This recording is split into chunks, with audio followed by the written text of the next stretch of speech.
You're now on a live stream. Fantastic.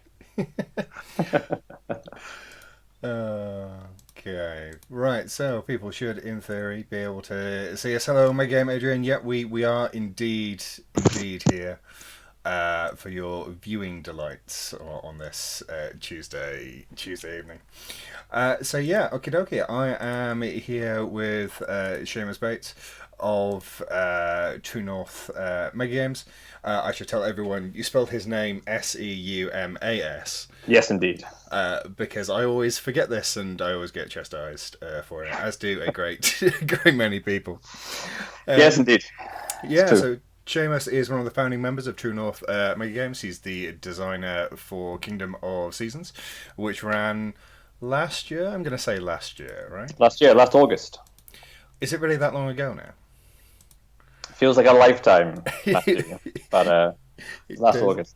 It does feel like a lifetime ago at this stage for me anyway. Okay, people. So you know the drill. Type questions into that lovely question box so we can ask Seamus all types of things. Anything you want to ask him? How he's so damn sexy, where he got that lovely artwork on the walls from. But things about Mega Games too, those are things that could be useful to ask him. So pop those in. Adrian, I know you're always good for a question or two, so let me see him. But the first one will go to from Jerry from the Survey Monkey. So playing a mega game involves an investment of time, money, and emotional energy. Your character being killed in a mega game often sucks. Yeah. Can it be transformed into a positive experience? And if so, how? Starting off with the good ones. Absolutely. That's an excellent question, Jerry. I mean, obviously,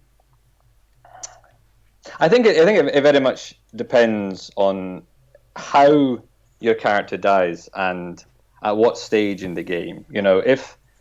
If your death is the result of some epic climactic series of play that you've initiated and perhaps other players have been participating in and perhaps other players have been trying to thwart, and it feels like it's a suitable end to a long quest chain, for the want of a better word.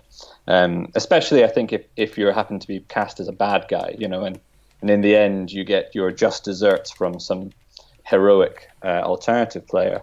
I think then there is no problem with character death. I think then your death becomes part of a wonderful story, which can be told and retold from both the hero and the villain's perspective.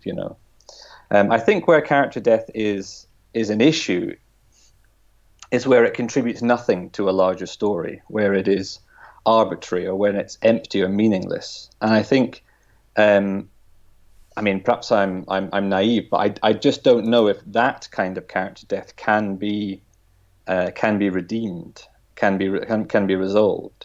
I think that is a question that the designer needs to answer as to why that type of setback has been allowed as part of a game. So I think ultimately what fundamentally we need to build into it is the assumption that if character death is allowed within a game, then it should be infrequent, but it should be meaningful as part of a story. It should in some way be a positive experience for the player who is on the receiving end, I think. Okay, and so I suppose that the immediate follow-on question of that is how do you make it impactful? Because Kingdom of Seasons obviously had character death.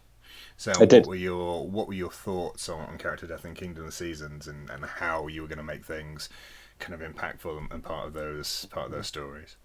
So in Kingdom of Seasons, I knew that character death had to be part of it because, of course, within epic fantasy narratives, the death of the hero or the death of the villain is usually an important plot point within any kind of narrative, and I think, there has to be that threat hanging over players so that they um, have added complications to their actions. They might not necessarily want to, for example, throw their hero into a pointless battle just for the sake of it, because they might not want to lose their hero.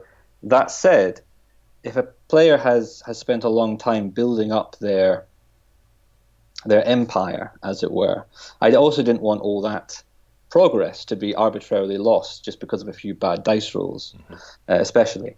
So I sort of took a middle route whereby it would be assumed if their character were to die, then their heir or another member of their tribe or someone suitable would take over their position almost automatically. But I built into the game, taken from classic fantasy RPGs, a system of character development where over the course of the day your character would acquire skills, abilities, spells, equipment and artifacts. And that should your character die, your game would continue. You would still be the lord of so-and-so and the commander of such and such. But some of those resources, some of those abilities and experience points that you had acquired throughout the day would be lost to you in the process of, I don't know, distributing your wealth to your heirs and family and so on. So players were incentivized to keep on living. Players were incentivized not to let their character die.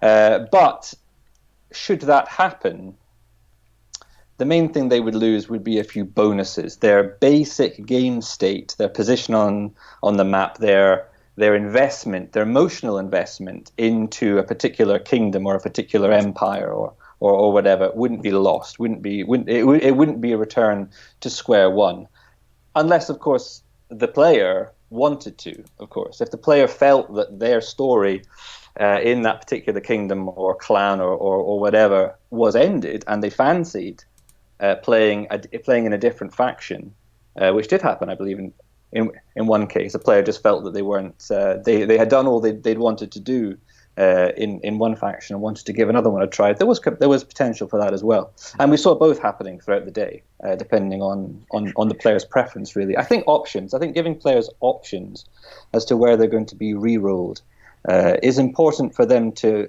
continue having agency within the process, even after they've lost, as it were. Yeah.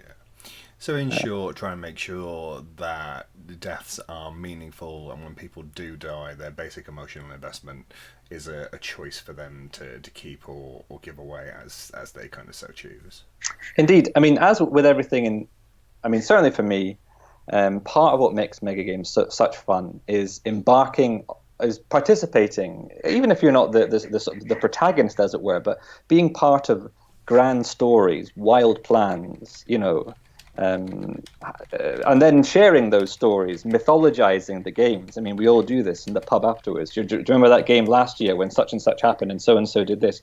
This is an important part of the mega gaming community, and I think that if the end of your story, if the end of that myth or that legend is that you ultimately fail in your plot and you end up being thrown out the airlock or killed in battle or whatever it may be. Banished to hell. Banished to hell, exactly. So long as there's a good story leading up to that, so long as it's a great narrative and a great experience, a fun experience, then I don't think death is a loss in a mega game. I think it can be something fantastic, weirdly enough. Excellent, okie dokie. Let's go to another one then from the Survey Monkey. I think we've kind of had this question for previous people, designers. Let's have it for you. How long did it take to finalise the design for the assets for Kingdom and Seasons, and how long from then to manufacture? Which is interesting because I know you had a bunch of original art commissioned for the game as well, which you don't often see for mega games. I did, and I feel. I mean, I've said this before. I feel that with fantasy games, with high fantasy games in particular, high fantasy narratives even of any kind, I feel that artwork is perhaps in some respects more important than for a science fiction game. Strangely enough, this might just be me and the way that my mind's eye works, but I often find it easier somehow to place myself within someone else's science fiction world without any kind of art assets, without any kind of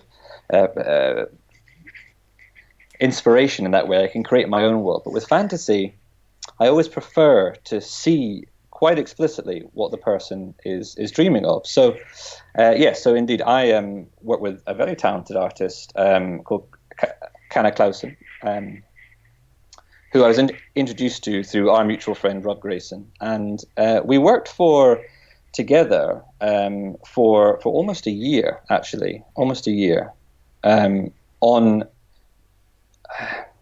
just imagining this world together. Yeah. And the thing is, it became this collaborative experience because, of course, I would give these useless draft ideas to her, and oh yeah, I want them to be penguins, and I want them to have like Ottoman clothes, but they're traders. Okay, you can do that, right? And then I would just kind of pass that off to her, and she would have to make sense of this sort of thing.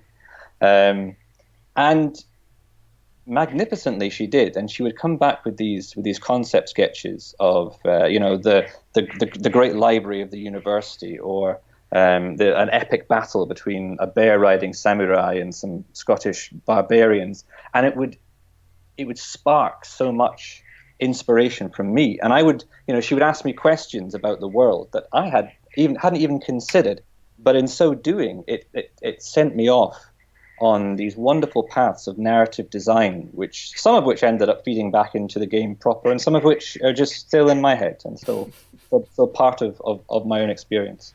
In fact, I ended up working with two artists actually. In the end, Sarah Burt as well, and it was a similar experience. She obviously, of course, brought a completely different perspective in. So I ended up working with all these wonderful creative people, giving me their perspective on what the world was, which is very much like a mega game as it's played out, of course, because you sort of, as a designer, you set the table, you set out this world, but then the players all come in and start messing with it and creating their own stories and building out the mythology in their own way. And that's so much fun, and being part of that energetic process with creative people collaboratively working together, building the world. So for me, the getting the concept art done, fleshing out the world in that way visually for both myself and the players, was a central part of the creative process of the whole game, of the whole experience. And yeah, so we did that for about a year, and we ended up building it into kind of a teaser hype machine. I hesitate to use the word hype machine because I'm not very good at marketing, but we ended up releasing the sort of concept pictures for the various factions of the world about once or twice a month was what we ended up going with. And it helped to build players' enthusiasm, but also players' immersion within this world. It's one thing saying, oh yeah, one of the factions are going to be these penguins, these anthropomorphic penguins that are traders. It's a completely different to actually see them in black and white or color or whatever. And you can begin to place yourself within that world, and you can begin to see how the factions might interact in an immersive and engaging sort of way. Far more than, say, 1,000 words of text could do, which most people wouldn't read anyway. But you will look at a lovely picture, I think. Yeah, there's some definite love for the art for Kingdom of Seasons from the chat as well. So Outreach saying the art for Kingdom of Seasons was incredible. Really helped set the scene, especially as a new IP, which I absolutely agree with. So just to finish that question then, so that was kind of the art process that took about a year. It was built into things. What about just all the character sheets, the cards, maps, all that jazz? Because there were hundreds, thousands of little bits of paper everywhere, Seamus. The thing is, I believe my dear old Mummy Bates, who was actually at Kingdom of Seasons for a while, she was keen to see this phenomenon, this mega game thing that me and my friends did. Without her, and I want to thank her right now from the bottom of my heart if she is in the chat. It wouldn't have happened. This is the thing. In my naivety of designing my first solo game, and I think every designer, when they're embarking upon their first game, makes mistakes. One of my main mistakes, I would say, was my total naivety as to how long it would take to cut out all the action cards, all the equipment cards, all the magic cards, and yeah, the week before the game, it was me and my poor old mum, who I love dearly, and clearly she loves me, sitting in our living room in Dundee, cutting out these god's-forsaken cards, thousands of them, the guillotine, going through ink and paper. Oh, it was an absolute nightmare. So it was something that I will never do again. It's something that I learned now the hard way, and I've inflicted it upon other people as well. My poor old mum. Yeah, no. For me, it's going to be professional printing of cards from this day forth, forever. Never again. It was a nightmare. But at the end of the day, the only person I have to blame is myself, and the only reason is because of my total inexperience doing this sort of thing. And at the end of the day, hindsight is 2020. Hindsight is king. Yeah. So yeah, for people watching, if you're designing going to run a game, try to avoid cutting out thousands of pieces of paper, or realize how long it's going to take. I had one of those moments just doing, I think, just 100 for a playtest for my game a couple of months ago with Alex, and I was cutting things out right up until people were actually starting to play. I suppose it takes so much longer than you think it's going to. Yeah. It's just the way it goes. I suppose the last thing I'll ask there then is, because mega games are not exactly a hobby awash with money.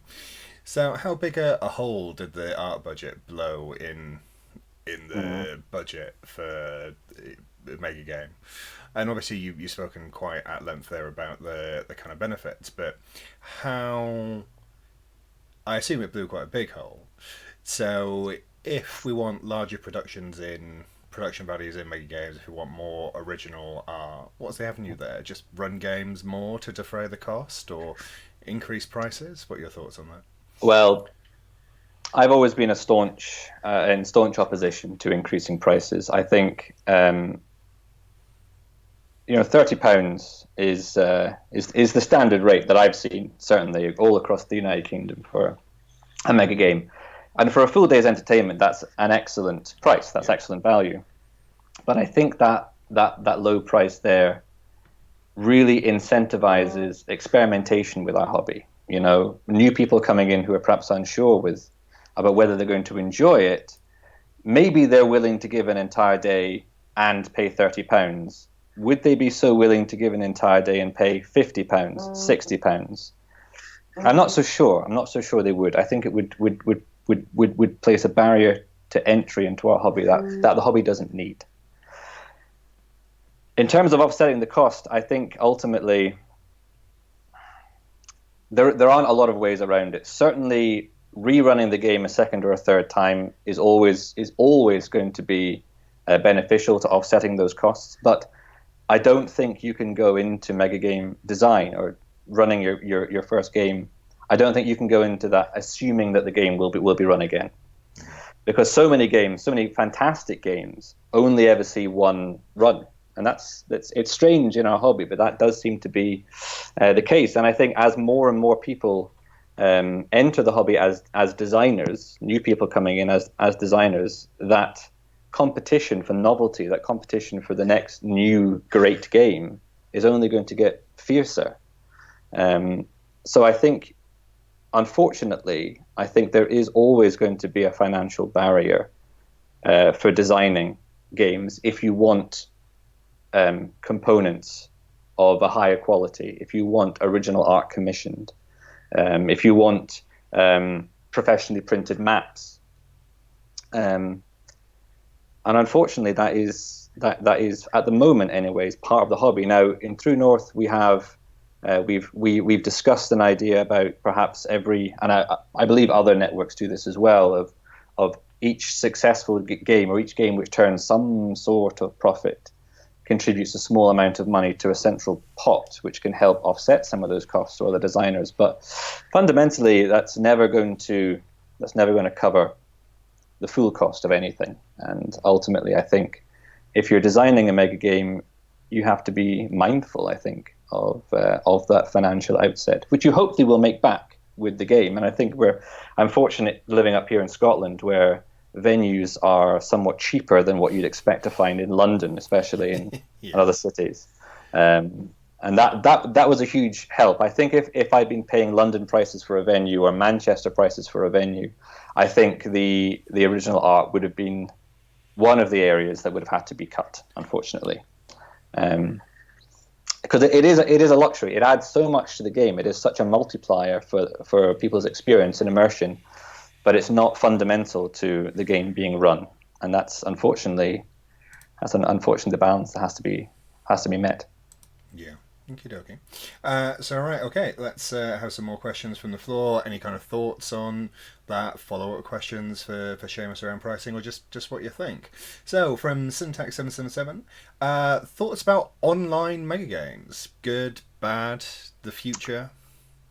Well, I don't know necessarily about the future. I'm sure we are all going to be returning to meat space and church halls the world over at some point. But so I participated in three online games thus far. Two runs of Den of Wolves by Gothenburg, and then we had Draft Night 3077 by the Michigan network. Yep.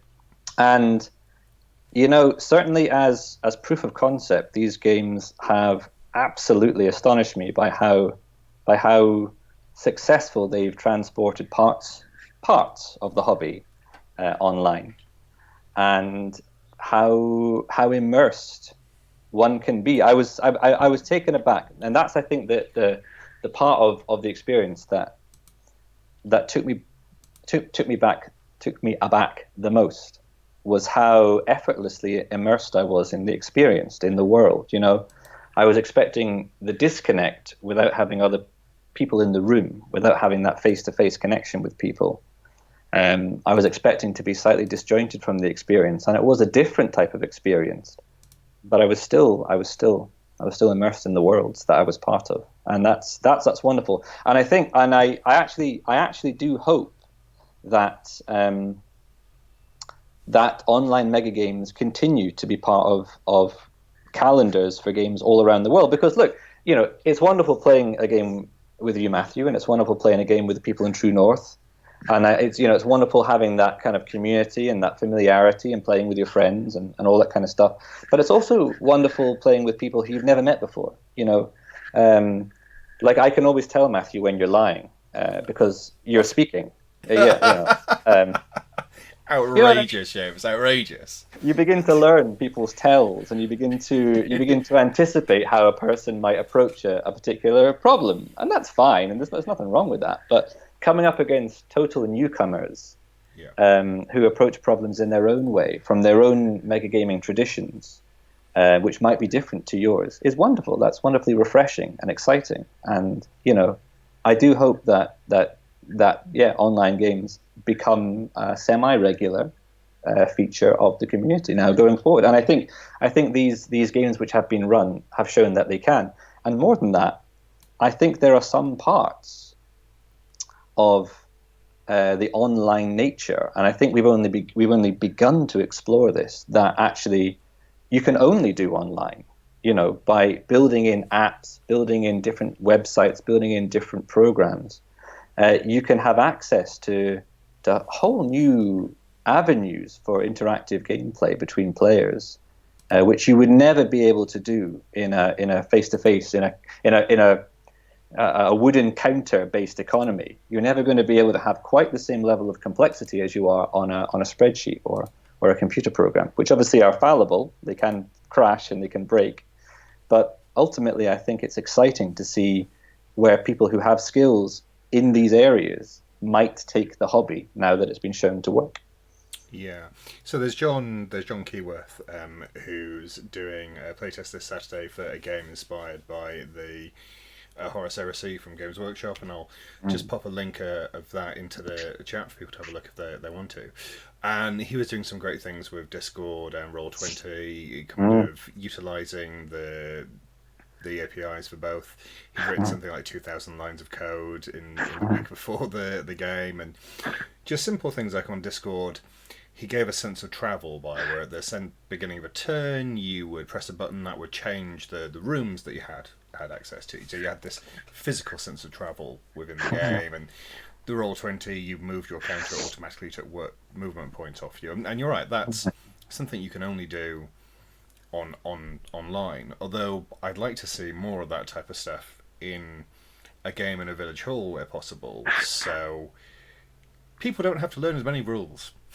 Oh, sure, of course, indeed. But I definitely. Chris, who we had on last week from We Love the Internet and Mega Game Assembly, is dubious about whether online games are here to stay, but I think they'll end up being parts of the calendar, kind of going forward. And the thing is it like obviously if you live within easy reach of an active network, here in the UK we obviously have an abundance of mega game networks. There's games happening most months, multiple times a month in the UK. If you live somewhere where mega games are much rarer, where perhaps there's only one game a year or no games a year easily accessible to you, then perhaps online games are the only realistic way you'll have to engage in this hobby. But then more than that, perhaps playing an online game will inspire you to run your own game, to set up a network in your own community, in your own city or whatever. And I think it is potentially a very powerful tool to spread the hobby beyond where the physical networks, the established networks, are already based. Yeah. Yeah, I'd agree. I mean, the kind of people in the chat kind of awaiting a glorious return to Meat Space from Outreach, and online doesn't support Team Peacock, which I know many people would agree. Nice is part Myself of the included. yeah, Nice, who's part of the Mega Game Assembly, would absolutely agree about the whole Team Peacock thing. And I don't do costumes that often, though I have promised Seamus I will dress up as a demon if he runs Kingdom of Seasons again. So that's incentive enough. All right, okay. So let's have some more questions, everyone. This is where I ask people to like, follow, and subscribe the channel and all that as well. Help me do more of these. I don't know where the button is, but I'll point to everywhere. That'll do. Question from Mega Game Adrian. I've lost it. I've lost the question. What spurred you to found True North Mega Games? Well, I mean, it's very gracious to take all the credit myself, but of course I can't. But it was a few of us, most of us living in Scotland and the sort of very northern parts of England, Cumbria, Northumberland, etc. And it was two things really. Number one, our closest mega game network, the places that we could go to get regular games, would be Pennine, Manchester, and Leeds. We obviously had Kieran running games about once a year in Dundee, but other than that, that was really all we had. And frankly, we just wanted to play more games. We wanted to play games locally. We didn't want to have to travel for multiple hours to sort of enjoy our hobby, and that was a huge part of it. But then when we sort of got together in the room, we sort of realized that we had this unique opportunity to sort of build a network based on the principles that we were fond of, to run the kind of games that we enjoyed playing. And to run our network in a way that we thought was most positive, sort of a network built on openness, on feminism, on inclusivity, building a space where we could just play fun games together with your friends, and to run a network which encouraged new people to come and explore our hobby, to find our hobby, a place where any kind of play style, any kind of genre preference, where everything would be welcome and explored and enjoyed and celebrated. And so by founding our own network, we could basically set the rules to our treehouse and promote the sort of games that we wanted to play, with inclusive, open-minded, exciting people. And I think that's what we've kind of done. But it was originally it was selfish. Originally it was we want to play more games and we don't want to travel quite so far to play them. It was only after we sort of spoke to each other about the kind of games we enjoyed and the kind of community that we wanted to be part of that these other objectives kind of emerged. And I think it's wonderful that they did emerge, and I think it's something that we've all celebrated and really sought to expand upon in our games and in the way that we sort of comport ourselves. Though I must damn you, because you've given me yet another place to travel for mega games in the UK. I think I went to blooming Glasgow last year, more than I've ever been to Scotland in my life. The greatest city that ever was or ever will be, Matthew, and you are welcome for your incentive to come here. That's definitely a way to describe Glasgow. It is. It is. Okie dokie, so no question from Game Adrian then. So plenty play, some design, few actually found groups. And how did you and the True North Mega Game crew manage to do that? Because you've run a few games now, you've got plenty Mhm. more coming on the calendar. So how have you managed to do that? Because there are other groups around the country. There's like Lancaster Games and other places that have failed to put games on. So how have you managed to do that? And there's some good learnings there because I'd love more people to be able to run mega games. There are lots of university clubs that try and don't kind of quite manage to do it. So, what's the advice? For incentivizing people to actually run the games. I mean, Well, found successful groups, I think, is the question behind it as well. finding a successful group. I think you need to qualify what you mean by success. You know, for a successful group could be a group that runs one mega game a year, Yeah, and there's absolutely nothing. You know that is not an unsuccessful group. That is a group that has set out to achieve its goals and have done so, and that's fantastic. Um, if you want to run a calendar which has 3 and 4 mega games a year, then I would say you need friends. This is a hobby. This is not something which is ever going to pay your bills. This is not something which you're going to be doing. And of course, you will be doing it outside your free time, but that's a separate problem. That's a problem for yourself. But it's something it's a load that you need to share amongst equally passionate people who thoroughly enjoy this hobby, who are willing to commit more than a casual enjoyment of it. People who are willing to, people who actively enjoy seeing a game come to life, filling a room full of creative and interesting people, throwing them at a problem, throwing them at each other, and seeing what happens. There's a certain, and I think there is that sort of person within the community who actually enjoys controlling a mega game more than they enjoy playing it. And when I started playing mega games, I thought that was strange. But having controlled some games, it is enormously gratifying. It's enormously fun, really, to see people throwing themselves at these problems and immersing themselves in these worlds. Advice number one: you need people around you who are willing to take the plunge, as it were, who are willing to put in the legwork, and who are willing to take risks. Who are willing to risk their embarrassment, perhaps, if it all fails. There was no guarantee that there would be enough of a community in Scotland, in the very north of England. There was no guarantee that people were going to travel from the south of England, from Wales, from elsewhere, to come and play games with us. None of that was guaranteed. The first game we run, Lights in the Sky, there could have been 10 people there. There could have been 5 people there. That was something that we were gonna that we just had to risk, basically.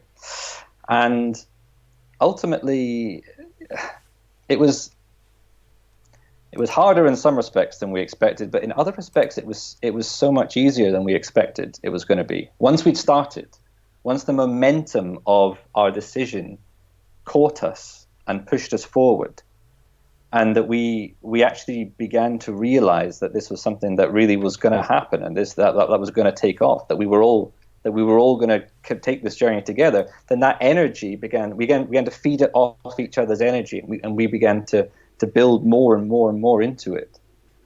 And that's what you need. There's no magic bullet. There's no shortcut. There is just people willing to put in some work, people willing to put in some passion, and people who are willing to risk failure. And then you just go for it. You just have your friends around you, and you just go for it. And you just know that it may be terrible, and it may be a disaster. Now, we were fortunate, I guess, that that first year when we put out a call for designers, we had people submit ideas. We had people who were willing to throw their game design at us, and who were excited to sort of play to put on a game with True North. And this year we've had the same thing: people willing to to give us their babies, as it were, so that we can put it on and enjoy it. And yeah, like that's been enormously fortunate with us. I would say genuinely for a more practical advice is that for your first game, run something which has been played before. That's a simple piece of advice, I would say, rather than all this waffle about, teamwork and the spirit, the friendship is magic and all that kind of stuff. The practical advice is run a game which has been tried and tested beforehand. You Watch the Skies, that's an obvious one. Den of Wolves is another obvious one.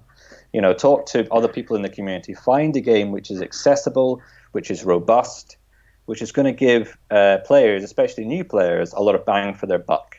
Because starting on a success is going to generate more success. So that's a straightforward thing. Get some friends around you. Make sure that they're as committed to this as you are. Make sure you're committed to this, and go for it. But go with something safe first. That's what I would say. Something where a little bit of the legwork has been done, done for you. Yeah. Yes. Okay. Absolutely. So we got a question from Ross M from the Survey Monkey. What is the best way to support new mega game designers? Well, I mean, go to their games. Go to their games. Basically, but I mean, but more than that is that, buy tickets early. I don't necessarily look at who's designed the game when I buy a ticket to a game, to an event. I look at the theme. I look at, I try and get a gist of the kind of experience I'm likely to have, and then I commit to it there and then. It's nerve-wracking as a new designer, as an untested designer, when you launch your event and no one buys a ticket, and then a day goes by and no one's bought a ticket, and then several days go by perhaps and no one's bought a ticket. And then you're like, you WhatsApp your friends and you make them buy a ticket, and then someone buys a ticket, and then, so buy a ticket, buy their tickets. Encourage people to complete their designs. Support them in finishing their projects. Support them in starting their projects. Encourage them. I think, like this, it sounds enormously straightforward. It sounds enormously simple, but just having supportive people around you when you embark upon something like this is essential. No one designs a game alone. All this like solo designer stuff. Oh yeah, your name. I mean, my name is on Kingdom of Seasons, but to suggest I was alone in designing that game is utter nonsense. There are so many people who have committed time and resources and suggestions and support to making that game a reality. It's an enormous list. It's a list of people I could never all thank in one go. You know what I mean? It's so long. Buying games, encouraging people to put themselves forward. Again, taking risks is part of it. But also, and this is also, it can be very valuable for new designers to have constructive, negative feedback, to be told that such and such a mechanic or such and such a part of their game simply won't work. I was fortunate that Kingdom of Seasons basically worked. Most people had a good time. Most people enjoyed themselves. Most of the mechanics worked well.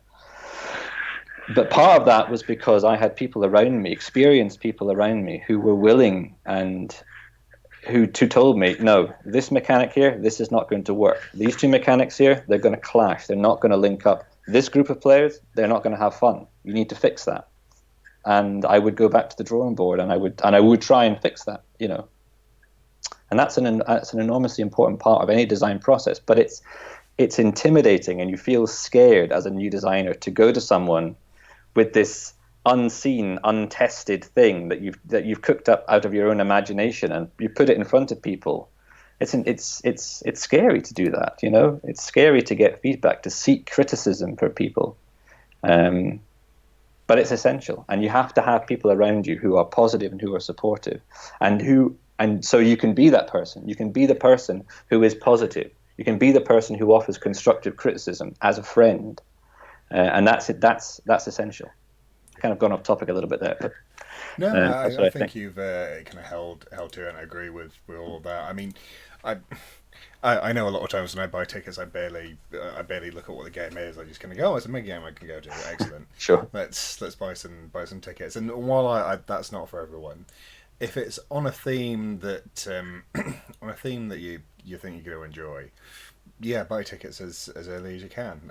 Get in there. One thing I will say is constructive feedback Of course. for people, Of course. and it's very worth putting in a lot of effort to learn how to give constructive feedback to people. Mm. Because sometimes you can end up giving feedback that you intend to be constructive, and it goes terribly. And I think we've all done that at one stage or another. It Um, happens. Of course, it yeah. happens. Um, the best feedback I ever actually received, I think, was from Pickles, our friend Pickles, and it was from the first game I ever suggested. The first game I proposed was actually a sort of mix-up between Desperate Housewives and Stranger Things. It was a game set in the suburbs, and it was a mixture of these themes together. And I submitted this design, and Pickles, bless his heart, he just tore it to pieces. He just absolutely demonstrated why it just wouldn't work as a concept. But he did it in such an uplifting way and such a strengthening way that I knew that this game design that I had suggested was not the one, and it would actually have hurt me as a designer, if that makes sense. It would have, Yeah. when it failed, and I now see all the ways in which it would have failed quite directly. It would have basically just ended any kind of hope I had of ever doing this ever again. But in so doing, that he kind of made me realize that I probably could. I probably did have a game or two in me that I could design. It just wasn't this one. Yeah. And I sort of went back to the literal, the -1, and started again. And we ended up with Kingdom of Seasons, which was fun. Yeah. Outreach has suggested names as Stranger, Housewife, and Desperate Things. Are you sure you can't make it work? You I'd know play what? those. I'd play those. One day, I may, when I'm a better designer, I may revisit that theme, and I may steal that exact title. Thank you for that one. I'll put that in the bank. Excellent. Okay. So this is kind of a question we actually had for Ben Hirsch, who we had on a couple of weeks ago. But I think, again, we're turning off mega games. It is worth having a look at. So existing mega game groups have traditions, a specific vocabulary, and their own idea of what a mega game is, straying perilously forward into defining a mega game. When running an event for a new group, which is what True North is, what different approaches did you see? So you've been kind of involved with quite a few of the networks. You kind of controlled for things down south and in the Midlands, or am I allowed to call Leeds and Midlands? Probably not. But yeah, With what Pennine, let's just say Pennine. Pennines. So what kind of differences do you think there